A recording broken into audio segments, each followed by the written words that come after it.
Coming up next, it's Live with Regis and Kathie Lee. Today, fabulous, fun-loving Telma Hopkins keeps America laughing over family matters. And this electric youth still proves anything is possible. Hear the new hit that's moving Debbie Gibson up the charts. And now, here's Regis Philbin and Kathie Lee Gifford. Hi, everybody. Nice to see you. Thursday, April 11th, 1990. When the heat wave is over, it's getting back to normal 44 degrees, but sunny today. It was a shock to be chilly last night. That's right. But it felt good, didn't it? Yes. Well, I've got nothing. You know, some nights, there's nothing to do. Just lay around, lay on the couch, and watch. I watched the baseball game last night. Yeah? Red Sox blew it again in the late innings, you know, and Toronto beat them, and that's all I got to report. Well, I went out last night, thank goodness. Good. And everybody, of course, asked me, first of all, where's Cody is the first question. Used to be where's Regis. Used to be where's Regis. Now it's where's Cody and where's Regis. Or where's Regis and where's Cody. And so last night, Frank emceed a dinner honoring Anne and Wellington Mara. At the Convent of Sacred Heart, where your daughters went to school here in New York. Well, there's a sister school out in Greenwich, Connecticut. Oh, yeah, that's right, there is. And the Mara family have owned the Giants football team for years and years and years. In fact, Wellington Mara is the gentleman who first scouted Frank when he played for USC, and he came and signed with the Giants in 1952. So there's a long history and a long relationship there. So they were being honored for they have 7 daughters that have gone to this school. Oh. Yeah. They've got 11 children total, but 7 daughters, and the last one's graduating this June. Colleen, I think her name is. So I met the whole family. What a family, Reach.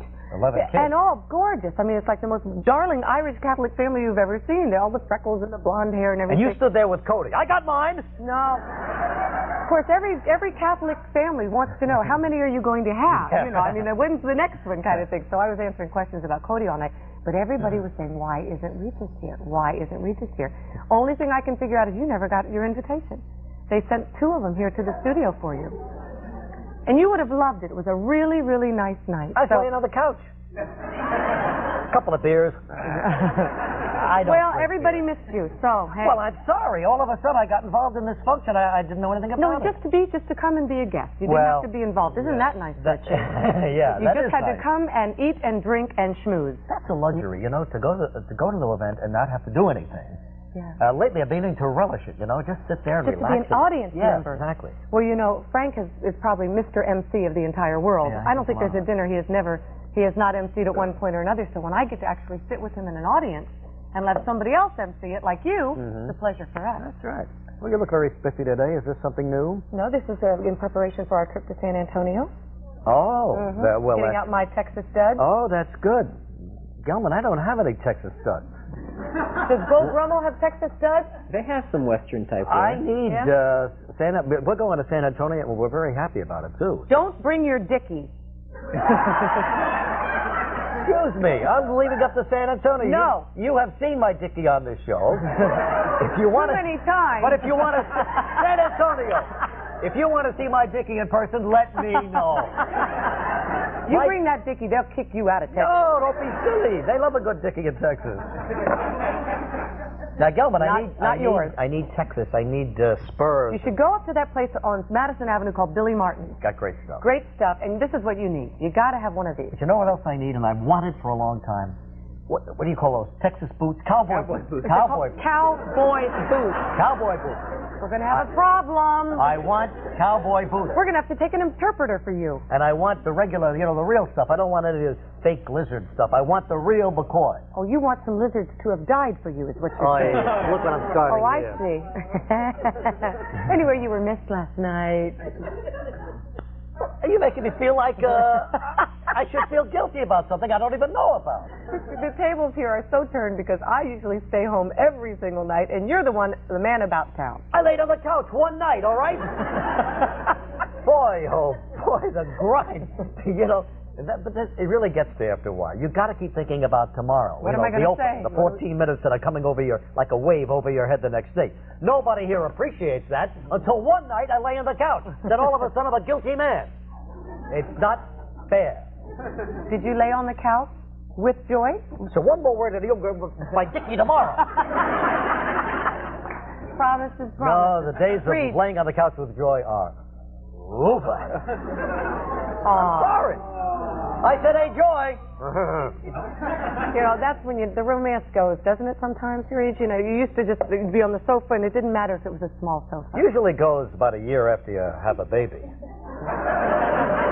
We have large sofas and we both still fit on them. Aha. Just don't have the time to get on them anymore. Well, that's because I'm out raising money for your kid's school. I've given that school a lot of money, believe me. What did you say? You're putting Cody through That's right. college? The only reason I'm hanging on here is to get Cody through college. I'm trying to get your daughter through high school.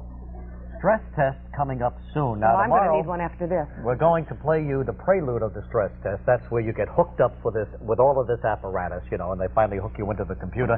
And as you do your stress test on the, what do you call that, walker, you know? What do you call it, treadmill? That's where it's computed up on the computer screen.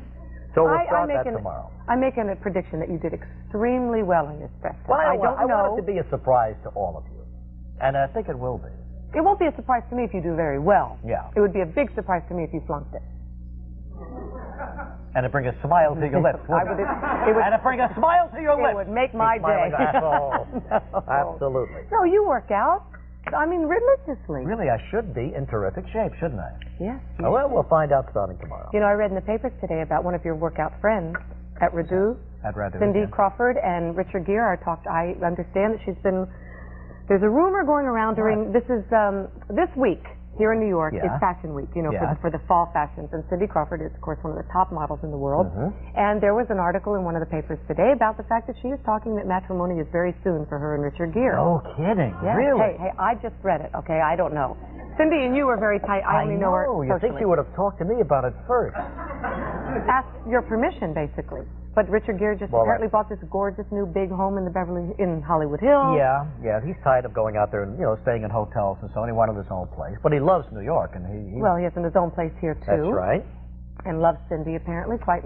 Gee, that's nice. They're a great-looking couple, aren't they? Please. Oh, come on. Please. In my next life, I want to come back as Cindy Crawford. No, I mean... I'll come back as Little Richard Gere. Richard Gere. Remember when he did that scene in American Gigolo on that bar? Now, first of all, you got it wrong. He hung by his ankles. That's right. It wasn't inverted. He was hanging from the bar, and he was doing his lateral raises from the bar. Why don't you do those in the morning just to get a rise out of me? You know, I mean, I'd have a better day around here if you would do those. What did you call them? Is that what it takes to get a rise out of you? Lately? A guy hanging by his toes? Poor Frank. Oh. All right, look. I have to make an apology to the audience here today. What happened now? now? I know that I like to bring Cody out in the morning and greet our audience members. He loves to say hello.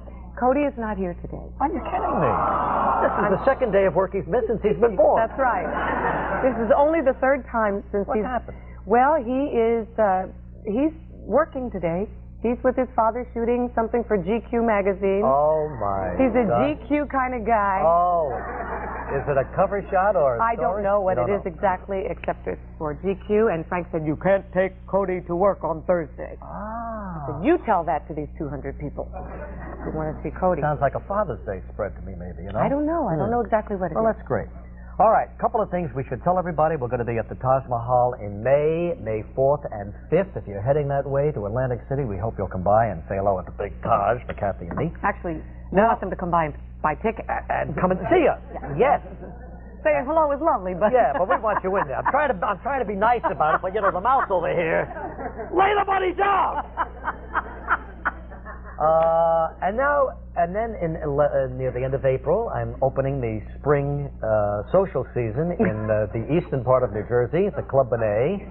April 27th, Saturday, April 27th, my twin brother and I, Rex, will be appearing there. This is his only North American appearance. So I want you to remember that, and I want you to come see us, too. Now, this big important question to you, since I went to your big opening at the Rainbow and Stars and stood primed, ready to help you get through that. Will you be coming to the Club Benet April 27th to see me and Rex? Will you send a limo? Oh, is that all it takes, a little limo? No, a big one. Well, I don't have that big a limo. So, you're going to think about that? I'll think about it all this right. time. How many years have I missed it? 6? About 7. I've been there 7 years. This is about like my 14th, 15th appearance. Really? Yes. Mm. You'll think about it. I'll think about it. What about you, Gilman? Will you be there the night of the 27th? I think I have another appointment that evening. Really? He's going to do his darndest to find another appointment for that evening. Well, it can't be me. It's got to be my brother Rex. Nobody likes my brother Rex. Well, we all love him, but Reach, I've heard about those concerts. Joy doesn't even go because there are Excuse me. thousands and thousands of screaming women. No. Yes, there are. No, and- a couple of thousand. I mean, It's a wonderful night at the club today. You haven't lived until you've been there. It really is. are you going to have your backup it's singers for American. once? Or are you doing this solo? No, I can't bring my back. They're not safe there. See? But I am. No, Huh? Club Day is really a raucous but a fun evening. It really is. It's a great way to spend the night with Regis and Rex. Come on. Okay, that's Go to it. Chippendales afterwards. One more deadline coming up, and that is tax day coming up on Monday. I know. We have a young lady with us today to give you some last-minute tips if you need them. Her name is Laura Saunders, and her article is here in Forbes magazine, and she'll be here with 3 minutes of defensive tax tips for us. Don't you love how Congress every year tries to make the tax situation easier? And And each time you get it every year, and it's harder and harder to understand. Absolutely. We had Willie Nelson on this week, and I wasn't kidding when I said to him, I don't know the first thing about it. I just pass it all into somebody. I don't even know who I'm passing it into. And no, I do know. And they pass it back to me, and I sign my name, and I write out all these stupid checks and send it in. Isn't it easy for you to see how he could get in that kind of trouble? Oh, Just sort of, absolutely. you put yourself in people's hands. $16 million in debt. And he was sitting here smiling. I told him I'd blow my brains out. And I would. And I'd do it right here on the show. Yes! So you all can have a good laugh. Go out with a laugh. Trivia question. Arlene Sorkin will be here tomorrow. Deborah Farentino from Yes. Equal Justice will be. Michael Moriarty will be here. Oh, you've But got to yet- see this. Yeah, Michael Moriarty is also a jazz singer, but deeply And jazz involved. pianist. And pianist, too. He's really into it. And get ready for this on Monday, live, right here Big. in our studio. One of the giant superstars of the business, Liza Minnelli, will be here in our studio. Liza will be opening for, I think, for 3 weeks at Radio City Music Hall, right? Well, Yes. that's going to be quite a run. Mm-hmm. She Brand starts new show. Tuesday, April 23rd. Liza Minnelli at the Radio City Music Hall. Now, in 1972, she starred in a Bob Fosse movie musical.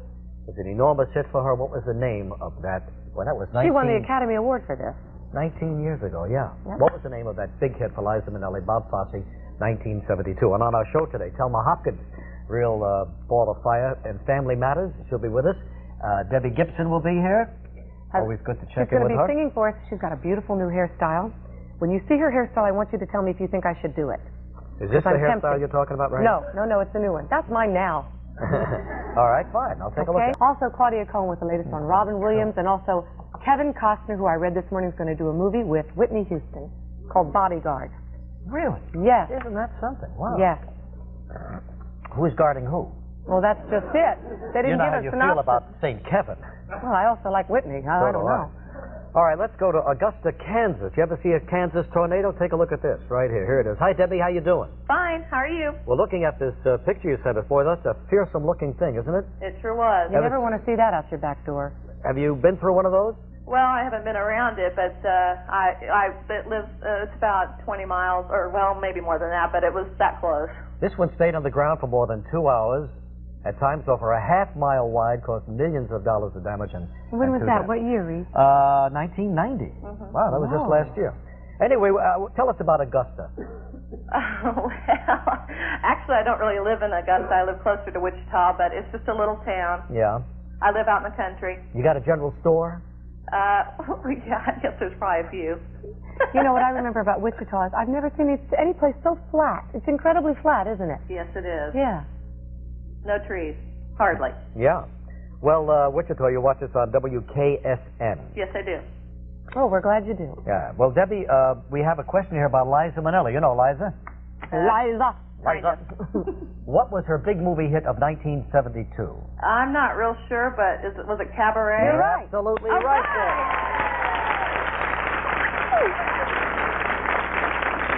Please pick a number, Debbie, between 1 and 128. 82.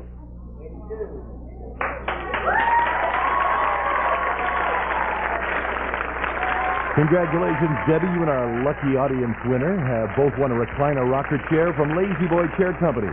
Enjoy genuine Lazy Boy quality and comfort as you rock or recline. Relax. It's from Lazy Boy. Your prize is worth $689.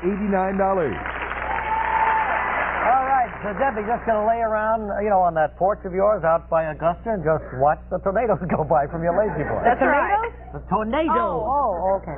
Telma Hopkins coming up next, and we'll be right back. Goodbye, Deb.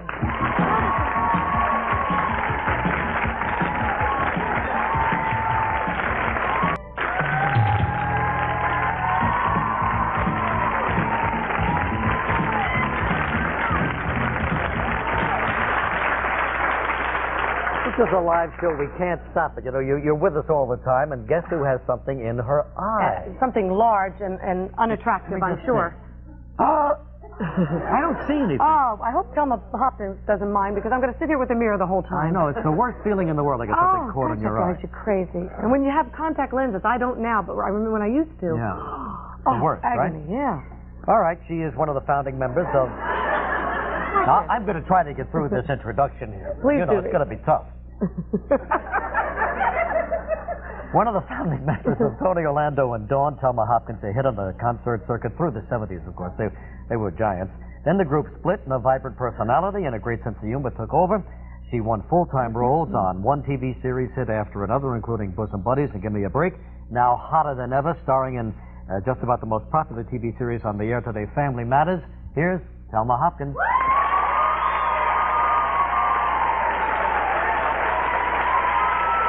Telma, how are you? Hi, Telma. How are you? Nice to meet you. Oh, Telma. Oh, Regis. We have a little medical problem I think here. I'm okay. He's okay now. Well, we just said, boy, you did get hot, didn't you? I mean, one thing after another. Very blessed. I think I had a little bit to do with it. I work hard. Sure you do. Now that personality just came out. But when you were singing with Tony, did you want to do acting or? No, as a matter of fact, in school I was awful. I got a D3. The D because I was bad, and the 3 because I only talked when I was in my seat. Never on stage. I always panicked on stage. You were shy. Oh, I wasn't shy. I just didn't know what to do once I got on stage. I wasn't shy in my seat. Yeah. How'd you make the transition? Tony, Orlando, and Dawn, when we got the TV show, we were kind of thrown into the position of having to be funny and learn things. And I mean, they used to tape signs to the floor saying, "Please look up." Oh. Because we were counting and trying to get the lyrics to a step to go together. It was very difficult. But I found out that they'll pay you to be silly, so I said, "Well, this is for me." Sure. This will work. Silly's great, isn't it? Silly works. But your grandmother had told you all your life. My grandmother used to tell me, she said, "Tell me, you've got to get serious. This is a serious world out here. You can't go through life being this silly." Now she says, "The woman is so talented." I told her, always develop that side of yourself. You go on from there. And don't forget to send that check. Good advice. Good advice. How'd you meet Tony anyway in the beginning? Was it an open audition or? No, it was through a record producer that we worked for. We worked for him, and Tony was looking for a new sound, and he recommended us. What a great sound it was, wasn't it? Was you guys have a lot of fun on those? We had a lot of fun. It was stressful, because the first few years we were working, we weren't making any money, which kind of makes you stressed.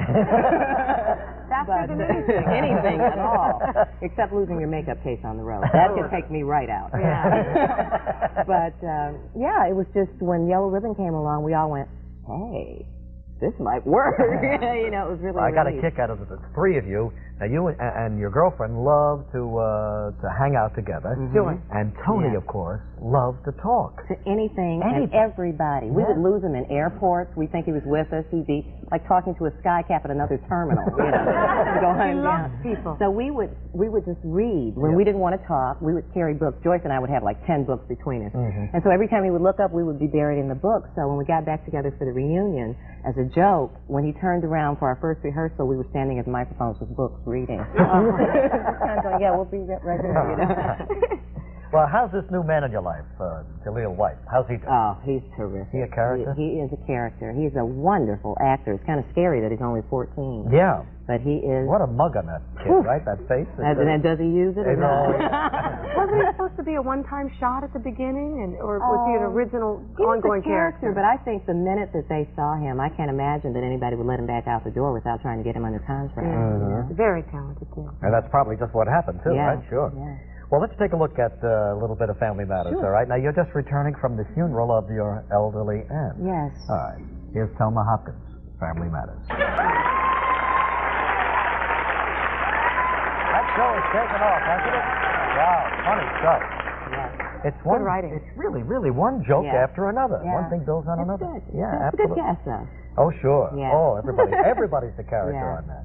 Well, now you're the national spokesperson for National Arthritis Foundation. Yes, huh? it's an awareness program called Act on Arthritis, and it's aimed at blacks and Hispanics who are, in a lower income and really don't have a lot of money to spend on medical attention.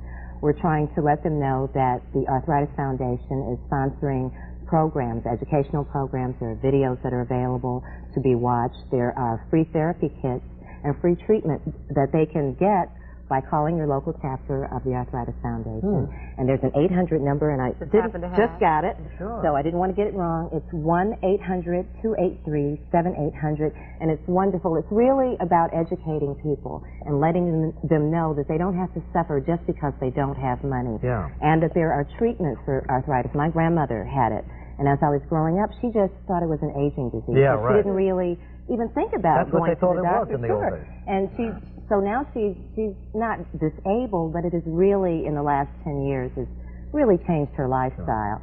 And so I want people to know that there is something out there to help you.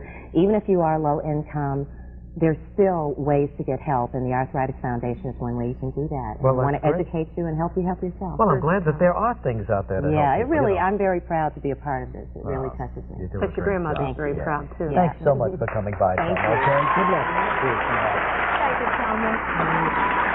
Right back with Claudia, the latest on Robin Williams, Kevin Costner, a lot going on. We'll be back. Tomorrow on Live from America's Funniest People, Arlene Sorkin.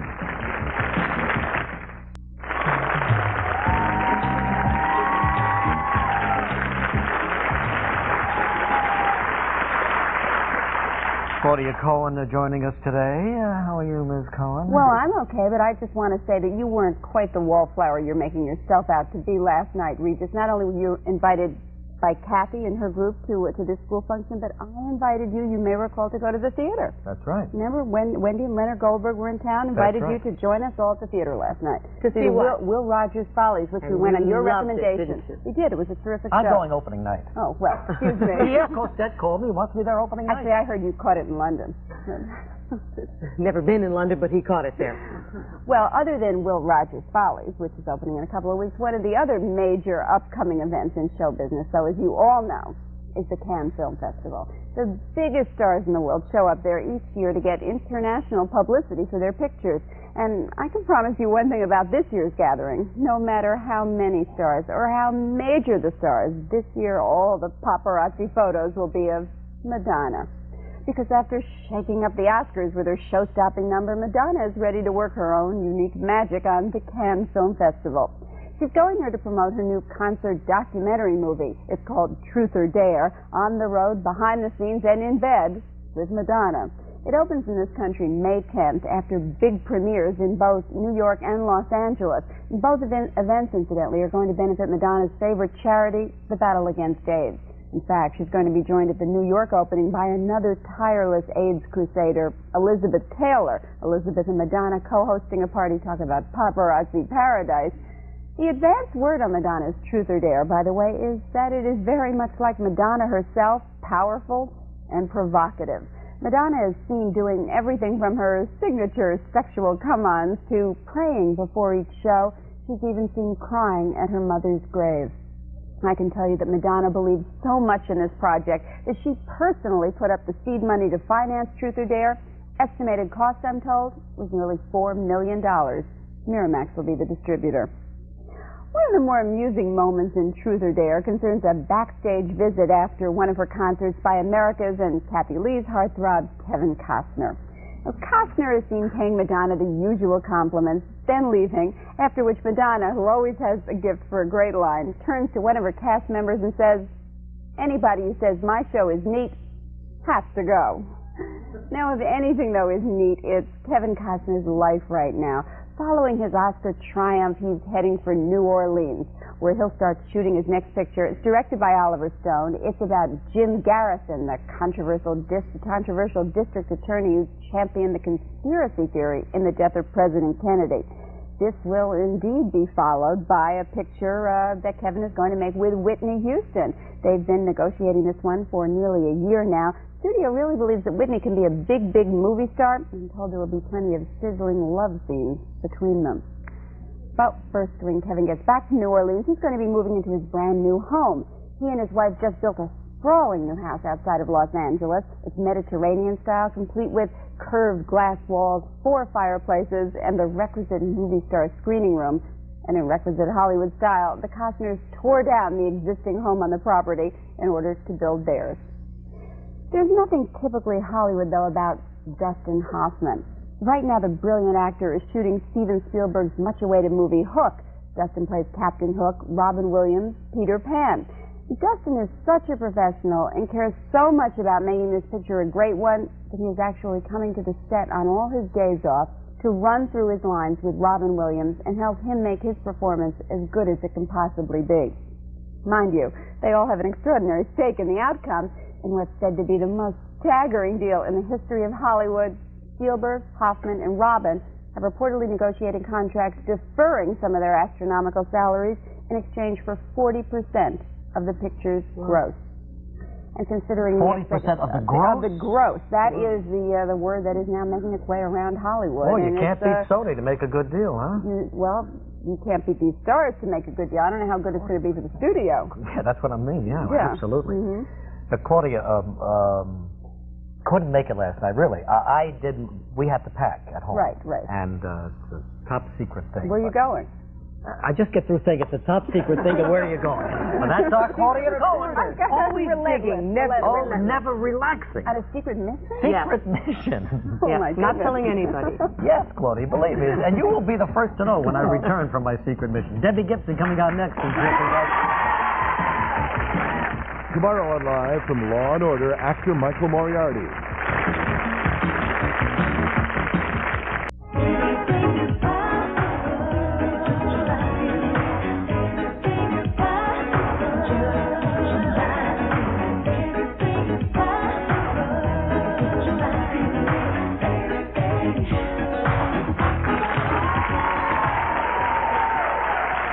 You'd love to get out there, wouldn't you? I would. Kills me that I'm too old for that. Anything is possible. That's part of Debbie's new video. And, of course, this is the big CD. Now, this is her latest, including the single, Anything is Possible. And here's Miss Debbie Gibson. Hi,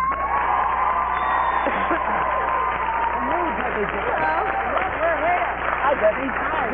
How are you, darling? Hi, Debbie. How are you? Oh. But it's shorter hair. Yeah. Love it. Got it permed. How you feeling, Deb? Feeling strong? Yeah. Feeling good? Yeah. How old are you now? 20. 20. Yeah. First time you came to us was, 14, 15? 16. 16 years old. And Yeah. what a 4 years you've had. It's been quite exciting and real busy. And, Gonna have a big summer this year? Yeah, I'm planning on going on tour this summer. We're starting in Japan and then going to Southeast Asia and then coming to the United States. Now, have you ever been to Japan?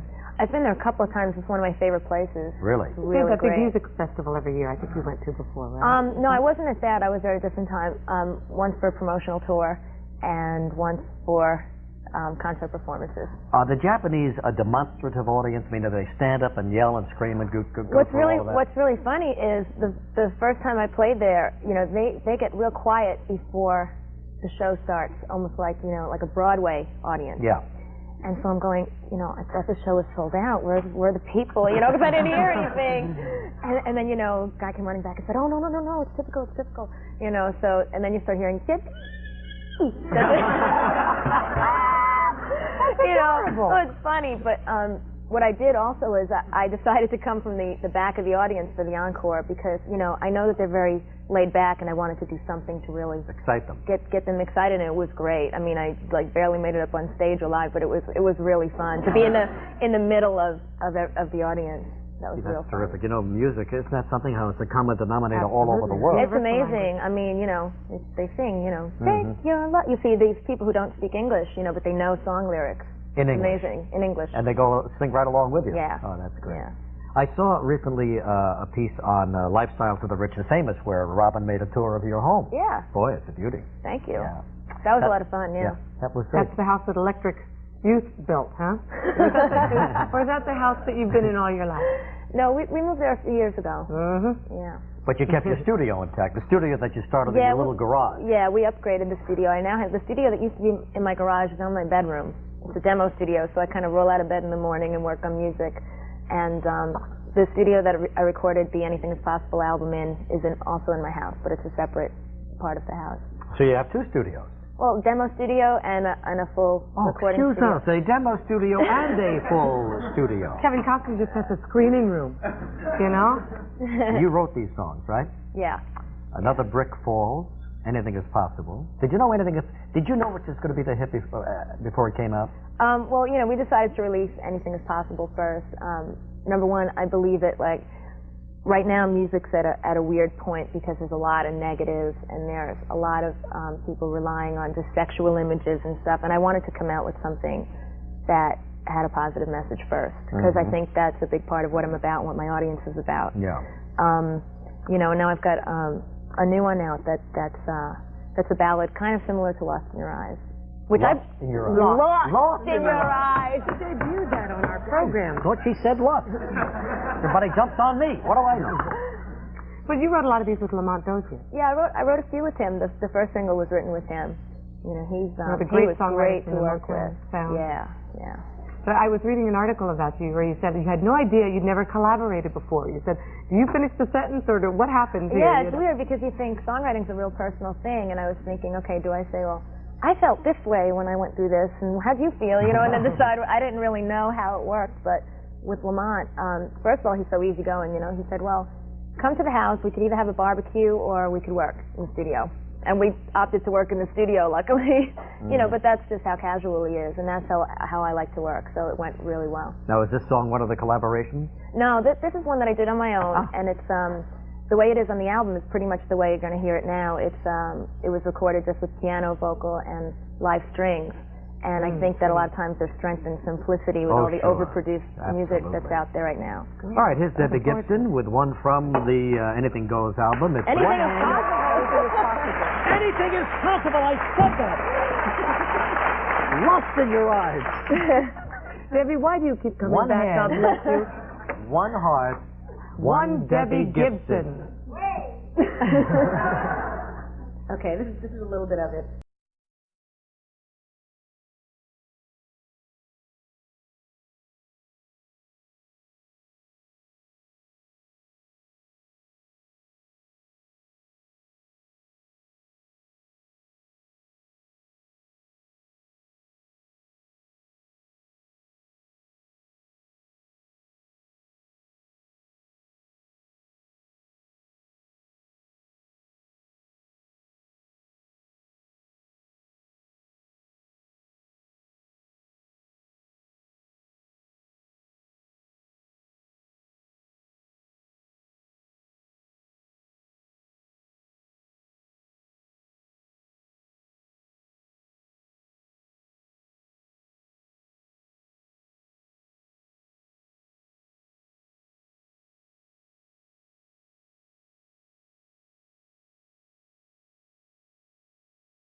Coming up next.